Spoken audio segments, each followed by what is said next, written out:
لە جیهاندا گوڵێکی ڕەنگی بڕ سەرگەردی یارە ببینە لە جیهاندا گوڵێکی ڕەنگی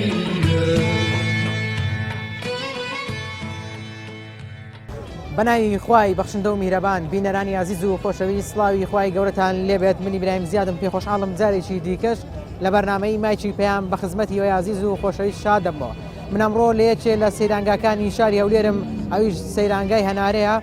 وەکو دەبینن خەڵکێکی زۆر هاتووەتە دەر و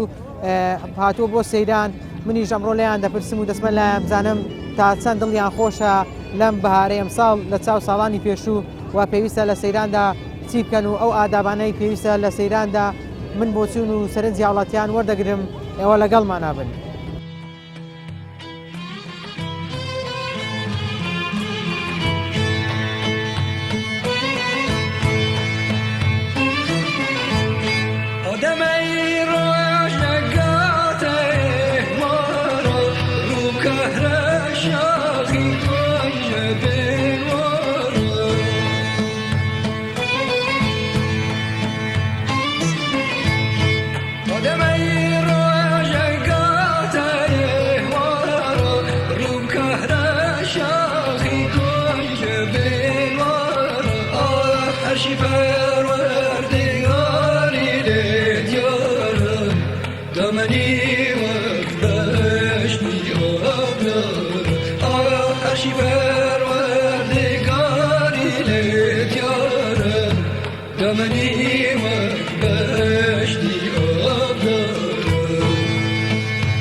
السلام عليكم ماما جان. عليكم السلام بخير لك. وقف كبابي بابا. سلامتك يا اخوان. في امري لكيني واتيني هنا. والله العشاء على الدنيا شو هاتي؟ بري. زور باشا نوروز يا وساركو ولا قصارة كان يديك؟ ان شاء الله خوش دبي. ان شاء الله اوصلوا شورنا مني بعول قوتي اخواي نوروز شي باران اسمالو دباري ان شاء الله نوروز شي زور خوش دبي. ان شاء الله. نوروزي قديم كوبو. والله نوروزي قديم اما خرشق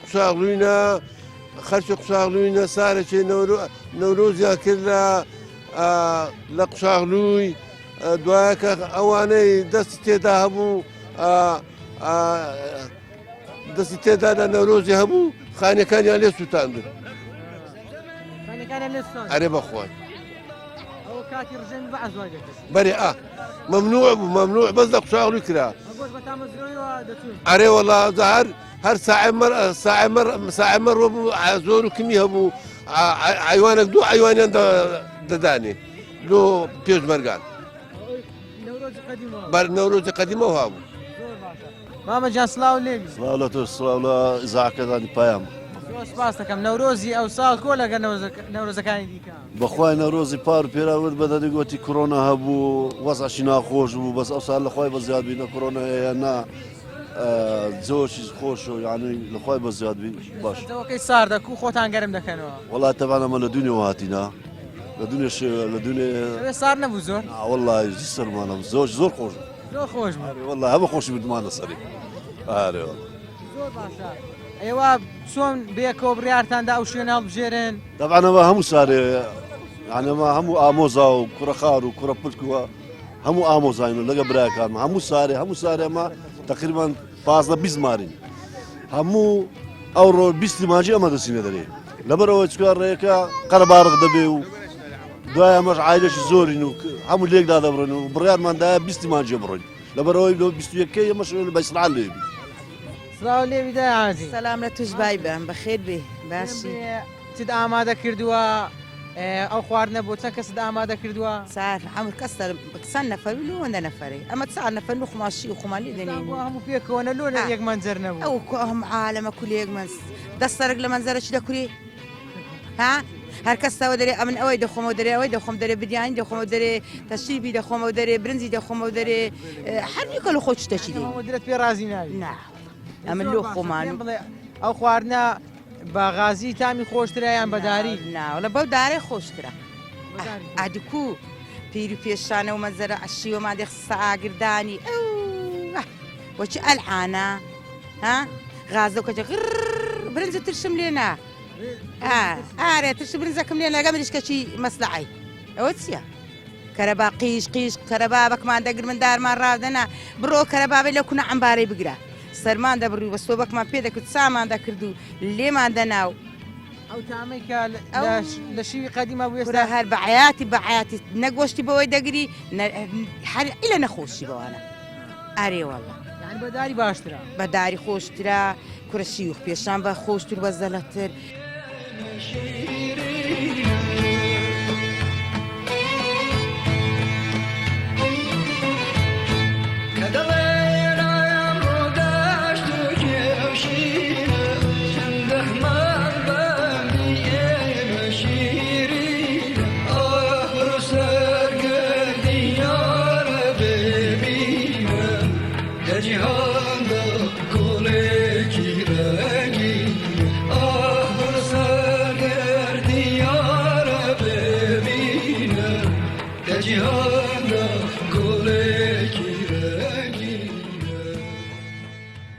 والله ئەو بۆ تائیرەوە تۆپانێ و بە ئاگر ئەو بۆ شتانە لە دوای نانخواردن چەندێک پێویستە ئێمە ژنگەکەی خۆمان بپارێزین والله ئەوە لە هەمووی گرنگتر ئەوەیە کە شتەکەی دەخۆین علاگە هەیە شارەوانی لێرە علاگە دەداتێ بە پاخاوین ڕای بگری و باش ئێوە چەند خێزان هاتوون بێکەوە بە قورعان ئەمە 12 مارین هێشتا 6 کەمان مایە بێت بەختەوەر بن چەندێک گرینگە ئەو کەسانی کە لە چوار دەبنە جیرانت لەمڕۆدا بێزاریان نەکەی بە قورعان خەرکەیە زۆر بێزار دەکە خەرچێ ئیسانی سەقەف و ئیسانی پیاوانەیە بەس دەگەر ڕێزم هەندێک نەفەر دێ ئەمە پار و پێرە لە جێ دیکە بن کە هاتین هەموو گەنج و سکورتی و ئایلەگەمەرەگەدا و ناچار گواسمانەوە لەبەر گەنج و سکورتیەکان ئەنی تۆزە ئوسلوبی هەندێک شتکیان هەبوو پێویستە تۆزێ ڕەچای ئاداب و ئەرەوەڵ ئای چۆن ئایلێ لەگەرە منداری لەگەرە هەیە بەس گەنجێتە تەنیشت ئایلان ئەوەش نابی والله ئەمە بە خۆمانێرە هەڵبژاردێرە هەنارە جێگی سیاحیە ناورۆزە ڕۆژی کوردانە بە خێراتنتان دەکەین ڕۆژی ناورۆز لە هەموو گەلی کورد پیرۆز دەکەین لەکوێوە هاتی وڵام لە مەڵۆمەرەوە هاتینە سەر بە هەولێرەوە تاکو ئێوارە لێرە دەمێننەوە بەڵێ ئەگە باران ئەوە بنەبیت هەتای وارێ دەمینینەوە لێرە کەشەواکەی چۆنە بەلەکەوە وڵا کەشەوەگە خۆشە بەس بجەوەکە بڕێک ساردە سڵاو لێبێت سلااو لە توش زۆر سپاس پێم برێ لە کەنجینەوە هاتی لای تقریبا لە سعات 8:30 لێرەینە لەگەر چی هاتی وڵا لەگە برایەکانم و لەگەر برازایەکانم و لەگەر ئەوانە زۆر باشە نەورۆز ئەمساڵ لەگەڵ ساڵانی ڕابردوو چۆن هەڵدەسەنگێنی خۆ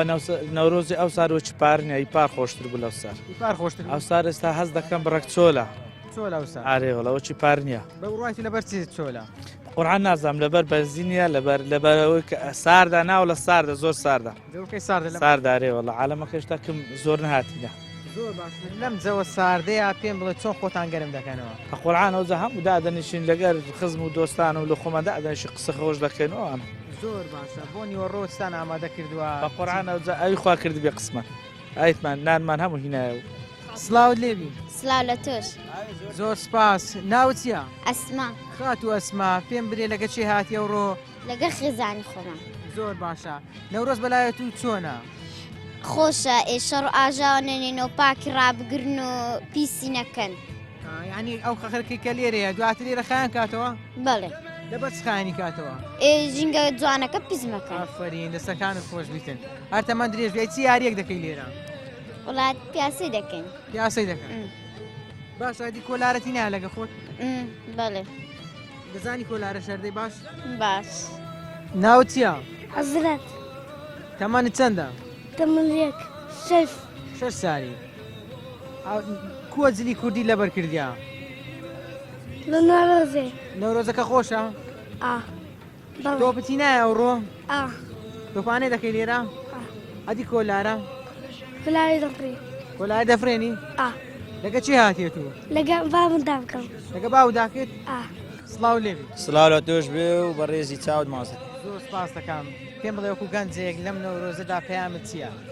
والله نەورۆزەکی خۆشە ئیشاڵڵا عیبی نییە ئیشاڵە بێ قسووریە بەڕاستی بەس ملەتەکە دریبڕێک خۆش نییە لە بۆی ئەو شەڕ و شۆر و ئاژاوە لە وڵاتانە خۆش نییە هەمووی ملەتە و هەمووی دری توندا بەڕاستیە بێ وەزعە وەزعی لە خەر شتێکدا بێ مەعاشی ئەگەر نا هەموو ساران نەورۆز هە خۆش بووە و خەرک مشکلەی نەبوو دری خۆش بووە کۆمەڵ دێن دادەنیشن و هیچ ئیشکالە چیان نییە دەنا دونێر وەڵی بدیت بە خەرک زیچی کوردی دەکڕی و خۆی ئامادە دەکرد بۆ ڕۆژە پیرۆزەی و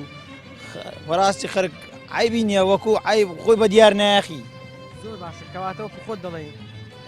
نەبوونی پارە پێنەدانی موچە کاریگەری لەسەر خەڵک دروست کردی هەدیکو هەرێ وەڵی هەندی کاریگەری هەیە بەڕاستیت پێ برێم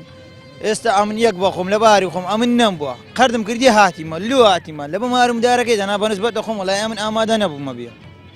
مەجبورم مارمدارەکە دەبینی خەڵک دێتە دەرێ دەبێت دوش بێ دەرێت چارە نیە ماڵ و منداڵت هاتیێ ئارێ وەڵی مەجبورم تو دێتن ئەوەکەی دەستگرت پێی دەستێ مەجبورم سێ مام لە ئەوروپای گوتم بنێرن ئەم وا دەڕۆم ڕاستی ناوێ کورەوەڵا هەر ئێستا من پاش نەورۆزە دوو مانچگەل هەولێرش نەمایمە واقعیت بێبرێمە وڵاتانە خۆش نمایە هیچ هەرێمی کوردستان عام خۆش نییە ئەمن لە لای کەندێنایە بووم لە لای حکوومەتی عێراق بووم بەیان ولادەشمەوێن دەرە حکوومەتی عێراقم هەموو مانگانە پارە بیرم وەردەگرت معاشم 200,000 کردی تایبەت ئەکمە و لێچێتی پارەم وەردەگرت ئێستا یەک ڕبعی لە هەولێر هەرێمەی وەرناگرم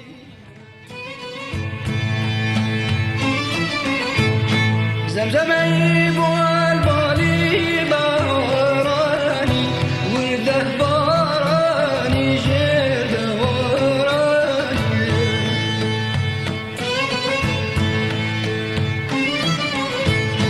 زمزمي بالبالي باراني وده باراني جد وراني يا شعيب اسمي سرجنا كصوفي خاطر دوران أهل شبيب أزمي سرچه نهراني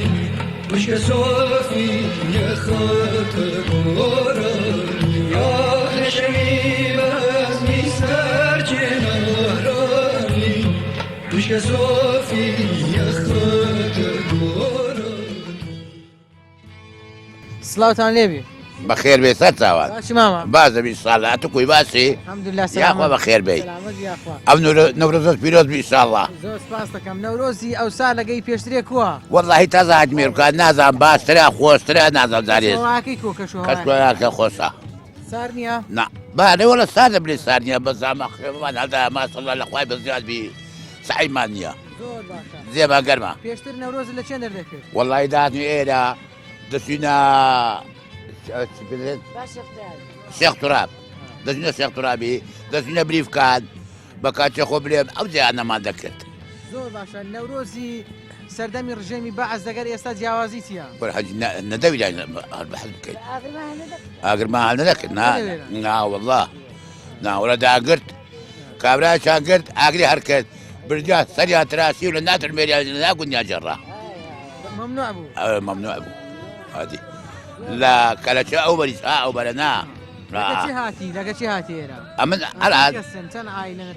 ئەمە سێ ئایلێنە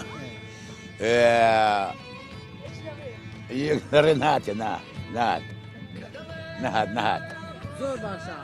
خواردن ئامادەکردن بەخواستین گۆیە لە سەرخواستی خانمانە کە ئەستان لەسیە شتان ئامادە کردووە خانمان لوماچا دەکات حازر دەکەن دەین لە پێشمان دادەنێن ئەمە دەخۆین یاخوا بەخێر بێ سەر چاوان لا عزیز سلامی خوا لێبی سلامی خوا لێبی بەخێر بێن سەر هورد و چاوم سەر ڕێن من ئاتو پێم بنێ نەورۆزی ئەو سار لەگە نەورۆزی پێشتر جیاوازی چییە؟ ئازادی نازاد ئێستا خۆشە ئارێوە هەموو مەلیش لەخوا مەلیشی ئەدی مەمنونی سەرۆکەواری ئاگری و ماهەیە کرد پێشان کون بەکون هەردەهاتین نە مەمنونین ئەلحانەشینێ لەخوا بە زیاد زۆر باشە چتان هینایە لەگە خۆتانەوڕۆ ئەخوا کەباب ڕبی خوالێتان ڕازبی هەلە خۆشی بن خوابتان پارێز بۆ کەبابتانینە ینی لەگەر حەستان نەکرد ینی خواردنەچ کوردەواری بی لەبەرەوەی نەورۆز نەورۆزی کوردانە کوردەواری هەموو ڕۆژی هەیە کەبابەکە خۆشترە ساو لێبی سلااو لە تۆش بێ بەڕێزم دەپرسم چەندێک گرینگە ئێمە لەم نەورۆزەدا لە دوای خۆمان شوێنەکە بە پاکوخانی ڕابگرین بەخوای هەر کەسە ینی کە شوێنەکەی خۆی خاوێن ڕاگری ئەوە لە ئیمانشدا نەک لە شتەژدایە ینی خیانبانی شتەشی پیرۆزە ڕاستی کابراکردانە گەستە مەسەلەن من لێرە دانیشتم پێم ئێرە پیسکەم کابراژی بێ ئیسفادە لە جێ من بکە جێشی خۆشم گرتێ بکە لە هەمان کاردا نەگەم من ئێرە پیسکەم کابرا بێتن وەزعەکەی تێکدەم لەویش زۆر باشە بە خۆت حەزت لە جێ خەرەبارغە یان جێیەک تۆزێک چۆڵی پێوە دیار بە قورعان هاتمە قەرباڕی خۆشترە ئایت چۆن چەندە گرینگە ئەو کەسەی کە دەبتە دراوسید لێرەیان بۆ چەند ساتێک چەند کات ژمێرێک پێکەوەن یەکتری بێزار نەکەن ئەوە زۆر شتەشی ینی گرینگە و لە هەمان کاتیشدا ینی ڕێزی خۆی بگری باشە ینی هەر کەسەکە هاتە زیران ڕێزی خۆی بگری و ئیسعازی نەکە و بێزارش نەکە خەڵک دەوروبەری خۆشی ئەو کەسانێک کە دەستنە سەیران حتمان شتێک لەبیر دەکەن پێم بریان گۆستان لەبیر کردیەوە هیچمان لەبیر نەکردیان هیچتان لەبیر نەکردیان نه هیچ نامە ئێوارێک کەرستی خۆما کامل کردی نەک سویانە زوو یعنی شوی ئامادەتان کرد بەرێ سڵاو لێبێ ماما خۆش چاوەکەم باشی بەتەمای خۆی باش نەورۆز یەوسار کووە وەڵای زۆر خۆشە لە خوای بە زیادیەوە دانیشتنی لەگە خزم کەسی ئێتا زۆر باش نەورۆزی پێشتر کو وەڵای پێشترش خۆش بوو پێشتر خۆش ئارێ وڵە ئاویش خۆش بەبەر نەدەکەن عالم ئارێ وڵە خوار ناگەس ئارێ بەخواگە شەر شۆر نەبێمە چ مەزبوری ئەم ڕۆژە نەورۆزە پیاسەیە یاسەکردن سەیران خۆشە حیاتە لێ خۆش نییە چەندە گرینگە ئینسان ئاواز و زوو بچێتە دەرەوە زۆر خۆشە لە بۆ جسمش باشە مادیکو ئێستا من لە مارێمە نەخۆشم پێشان حەزات چای وام دەبڕی ئەرێ وڵە لە ئاجۆمەران ڕا بە پێیاناتیمە قەشکە خوڕخڕی پێشتر پێشمەرگە بوو بەرێ زۆر باشە لە سەردەمی پێشمەرگایەتی نەورۆزتان چۆن دەکرد وەڵا لەلعانش خۆشترمان دەکرد بەش بە خۆمان بووی ئەرێ وڵە لەو بیستانە یەکە دیت بت ئەرێ زۆر باشە لەکەنجی نوهاتی نێرە ئەوڕۆ وەڵا لە سبەنێ هاتمێ سەعات هەفتەوە لێرەینە بەرێ زۆر باشە دەستەکان خۆشی سڵاو لێبێت خۆش سەلامەت بی باشیت باش خۆش سەلامەت بی سەلامەت یاخوا دەپرسم بۆ نیوەڕۆستان ئامادە کردووە خواردن بریانیمان لێ نایە و تکەمان کردە و ئەشیا و دۆڵمەیە و زۆر باشە ئەو خواردنە ئامادەکردن و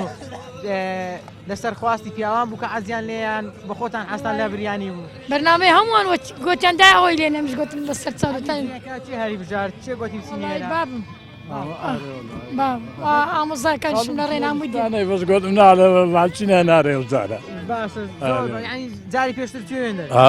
چینە بیستانش حفلەش دەکەن دەمەچکە و خزمەکان دێن شاهی دەکەن و دۆرە زڕنای دەین و قەرەبار غەدایم ئەدی چەندە گرینگە ئەو شوێنە پیس نەکەین کاتێک کە لێ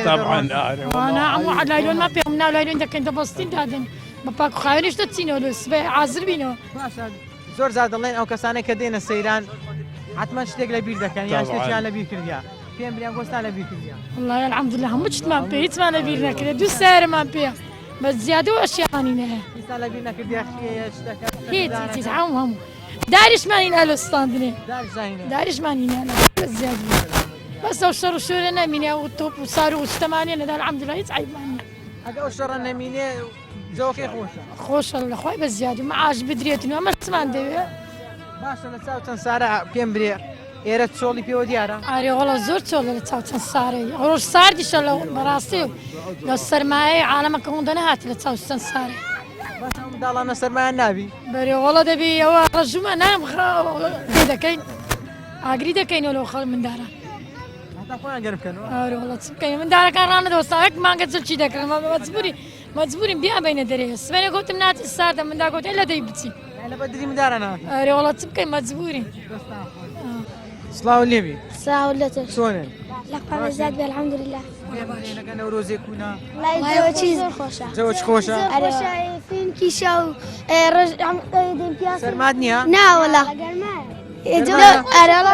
هەموو بابمان لەوێنە ئاگریان کردیتەوە جەوجی خۆشە نەسەرمایە نەگەرمایە جۆچ خۆشە کاسا هینیا لەگە خۆتان تۆ کۆلارە ناسیارەیە ناسیارەیە لەبیرتان کرد کەنجی کۆلارەکانتان هەردەتەن تۆپانی دەکەن لای ئێستا دەمەشکا عسری ڕخیان کەنۆکانانتان خوار باشە کەوانانمان خوارەکان خانەکەین و خزمەتی ئەو کوردستانی دەکەم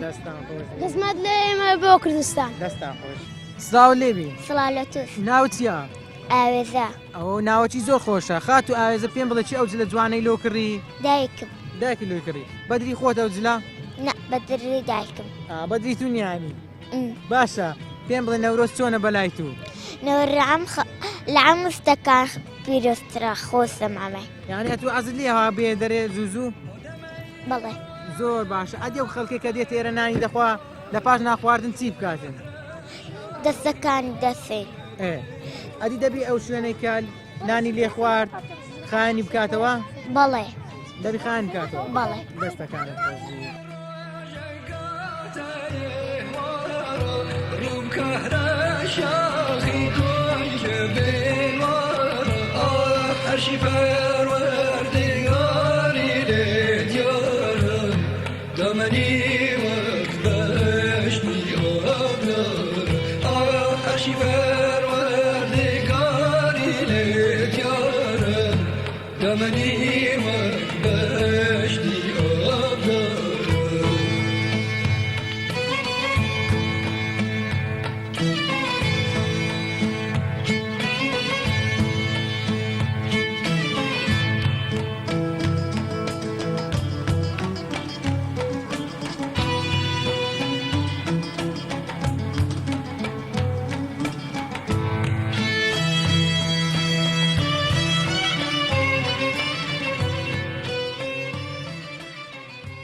سڵاو لێبێ سڵاو لە خۆش بەخێر بێ سەرچاوم پێم بڵێ وەکو گەنجێک لە کێوە هاتوونە چەند خێزانن بێکەوە هاتون ئێرە وەڵا ئێمە پێشەش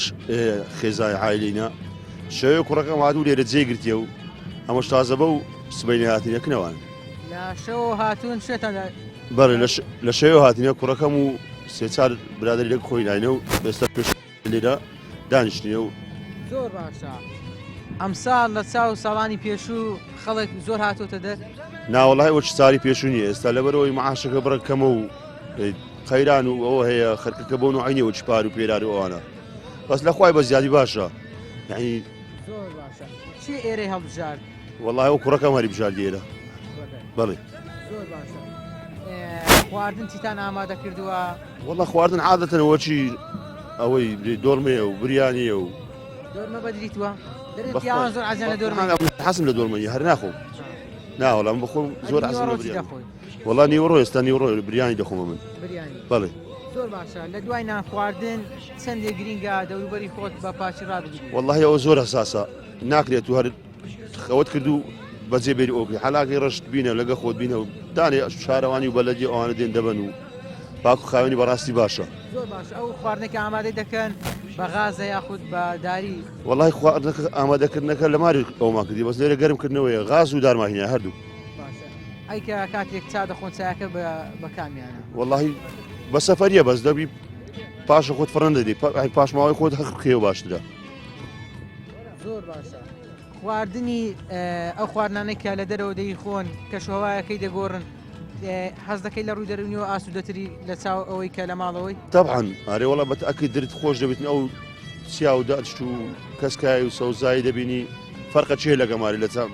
چار دیواری دانیشی سلااو لێوێ سلااو لە تۆش بخۆدا زۆر سپاس وەکو گەنجێک بەهاری ئەمساڵ پێ چۆنەوە لە چاو ساڵانی ڕابردوو بەهاری ئەمساڵ چۆن دەبینی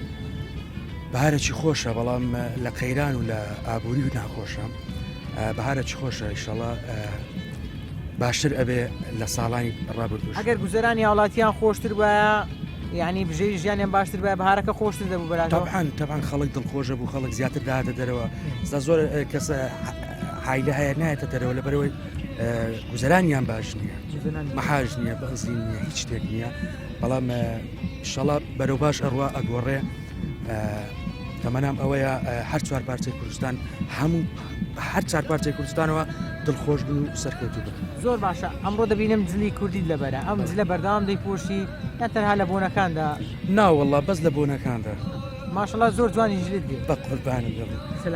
هەمومان کوردین پێویستە لە بۆنەکان جلی کوردی بپۆشین زۆر باشە پێویستە لە سەیراندا چی بکەین و چی نەکەین لە سەیران یەکەم چشت شوێنێکی خۆش ئارام هەڵبژێری و پاک و خاوێنی شوێنێکی تۆزێک خاوێن و باوێنیش هەڵبژێری زۆر باشە ئەو خێزانانەی کە دێن لە دێنە سەیران چی نەکەن بە ڕای تۆ باشە وەڵای چیەکەن هەموو سەیف و کەف کەیفۆ ئەوەیە مەبەستمەوەیە چەندێک گرنگشە لە دوای ئەوەی کەنانی دەخۆن ئەو شوێنە بە پاچی ڕابگرن خۆ طبعاً ئەمە بۆ نمونە نەورۆز 3 ڕۆژە وایە ئەمڕۆ یەکەم ڕۆژە هاتووینە لەوانەیە بەیانی نا دوو بەیانی بینەوە هەما شوێن ئەگەر پیس بێ ناینەوە ئەگەر بە پاک و خاوێنی ڕایگرین بۆ نمونە حیلێک لە دوای ئێمە دێ باشە ئەگەر شوێنەکە پاک و خاوێن بێ لە دادنیشێ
بەڵای زان و خۆشەویستان ئەوەی بینیتان سەرنج و بۆچوونی وڵاتیان بوو بەشێکیان وتیان ئەگەر باران بێ ئەگەر بەفر بێ کەشوهەواکەی هەر چۆنێک بێ ئێمە لا کەیفخۆشی و لە شادی خۆمان ناوەستین بەردەوامین و بەشێکیان گلەی ئەویان دەکرد کە حکوومەت وەکو پێویست ئاوڕێی لێ نەداونەتەوە بۆیە کە هاتوونە بۆ سەیران بۆ گەشتکردن دڵیان خۆش نییە تەنها لەبەر ماڵ و منداڵەکە هاتوون بۆی گەشتێک بکەن بەڵام ئەوەی ئێمە بینیمان لە چاو ساڵانی پێش و خەڵکێکی زۆر کەمتر هاتووە دەر لەبەر ئەوەی بەشێکیان وتیان کەشەواکەی زۆر ساردە و نەیانتوانیوەکە بێنە دەر بەشێکی دیکەشیان وەکو باسمان کرد لەبەر ئەوەی کە حکوومەت وەکو پێویست موچەی پێنەداون تا تەوەرێکی دیکەم وتان سپاردەی خوای گەورە دەکەم هەر کەیف خۆش و شاد و بەختەوەر بن خواتان لەگەڵ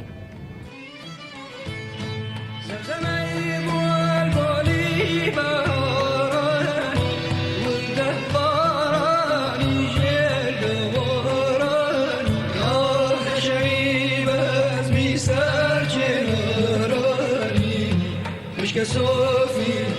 خاطر دوران أهل شبيب أزمي سرچ نهراني مشك صافي يا خاطر دوران أهل شبيب أزمي سرچ نهراني مشك صافي يا خاطر دوران